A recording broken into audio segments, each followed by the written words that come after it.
Assalamualaikum, selamat datang di channelnya Umi Si Maryam. Di video kali ini aku akan membuat dimsum mentai yang lagi viral, yang banyak dijual saat ini. Ini buatnya gampang banget, cuman diaduk-aduk dan tanpa tobiko, tapi tetap enak, legit, dan kenyal dimsumnya. Sebelumnya jangan lupa like, komen, dan subscribe channel ini biar kamu nggak ketinggalan video resep terbaru lainnya dari aku. Dan langsung aja kita buat sama-sama. Langkah pertama, siapkan chopper.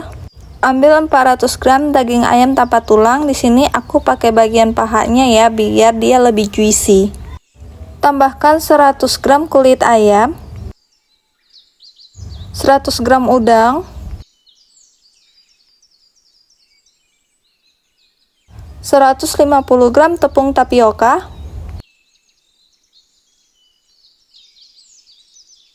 4 siung bawang putih yang udah dicincang kasar kayak gini, putih telur dari 2 butir telur,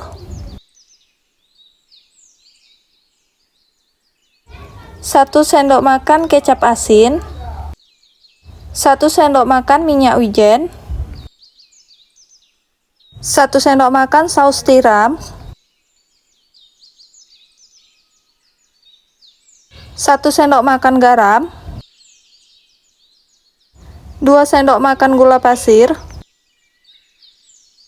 setengah sendok teh kaldu bubuk, setengah sendok teh merica bubuk, dan 6 cube es batu. Kemudian ini kita chop sampai semua bahannya halus dan tercampur dengan merata. Kalau nggak punya chopper, boleh dicincang secara manual dulu daging-dagingnya, baru dicampurkan dengan bahan-bahan halusnya. Dan seperti ini dia hasilnya teman-teman, ini udah halus. Ini mau kita pindahkan ke dalam wadah yang lain. Tuang semua adonannya tadi ke dalam wadah. Lanjut di sini aku tambahkan 100 gram daging ayam yang aku cincang kasar, biar nanti ada tekstur krenyes-krenyes kayak gitu saat dimakan. Dan aduk semua ayamnya hingga tercampur merata dengan adonan. Dan kira-kira seperti ini hasilnya ya. Ini sudah bisa kita cetak. Lanjut, siapkan kulit dimsum. Di sini aku pakai diameter 9 cm ya teman-teman. Kemudian ambil adonan secukupnya, masukkan ke dalam kulit dimsum dan bentuk dimsum seperti yang aku lakukan di dalam video. Tapi kalau teman-teman punya cara lain yang lebih gampang, boleh dilakukan semudahnya aja. Dan kira-kira seperti ini dia hasilnya. Sebenarnya nggak terlalu rapi juga nggak apa-apa, soalnya nanti mau ditutup dengan saus mentainya. Dan ini dia sudah siap semua, dapat kurang lebih 40 buah. Dan emang sengaja nggak dikasih topping karena nanti bakalan tertutup dengan saus mentainya. Ini sudah siap untuk dikukus. Sebelumnya kukusannya sudah aku panaskan.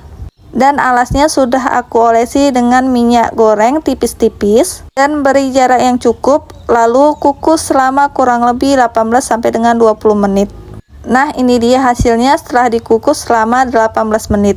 Dia memang agak sedikit mengembang, tapi lama-lama dia akan menyusut dengan sendirinya. Setelah semuanya selesai dikukus dan dingin, ini aku masukkan ke dalam wadah untuk jadi stok frozen food aku. Dan nanti aku hanya gunakan beberapa buah aja untuk dikasih saus mentainya. Lanjut kita akan buat saus mentainya. Siapkan wadah, ambil 170 gram mayones, tambahkan 5 sendok makan saus sambal, tambahkan juga 1 sendok makan saus tomat, 1 sampai dengan 2 sendok gula pasir,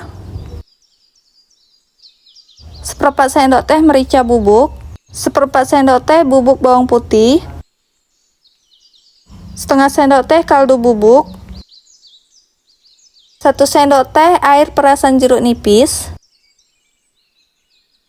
Lalu ini kita aduk hingga semuanya tercampur merata. Jadi ini sama sekali nggak ada pakai tobiko ya teman-teman. Ini versi ekonomisnya tapi tetap enak, manis, asam, pedes, seger banget. Lalu ini langsung kita semprotkan di atas dimsumnya. Semprot secukupnya aja, sampai lumer-lumer juga nggak apa-apa ya, sesuai dengan selera masing-masing. Kalau sampai tumpah-tumpah dan banyak juga nggak apa-apa ya, karena ini sama sekali nggak bikin enek. Dan kalau teman-teman nggak punya torch tapi pingin buat dimsum mentai sendiri di rumah, teman-teman bisa buat yang seperti saya lakukan di dalam video. Kalau nggak punya spatula untuk cake seperti ini, bisa menggunakan sendok ya teman-teman. Jadi dia dibakar di atas api selama kurang lebih 2 sampai dengan 3 menit atau sampai panas. Baru setelah itu kita letakkan di atas saus mentainya. Dan pasti berhasil kok, karena dia akan menghasilkan efek terbakar walaupun nggak sebagus di torch ya teman-teman. Dan taburi juga dengan nori, ini opsional ya. Dan ini dia dimsum mentainya sudah siap untuk disajikan. Wah, ini dari penampilannya aja udah menarik banget. Dimsumnya ini kenyal dan juicy, sama sekali nggak bikin seret. Gurihnya itu pas, ditambah dengan saus mentainya yang asam, gurih, pedes, dan ada sedikit manis-manisnya. Ini pas banget, nggak bikin enek sama sekali. Jadi cocok banget untuk dijadikan ide jualan. Dan sekian dulu video kali ini. Terima kasih sudah menonton sampai selesai. Semoga bermanfaat dan selamat mencoba. Wassalamualaikum warahmatullahi wabarakatuh.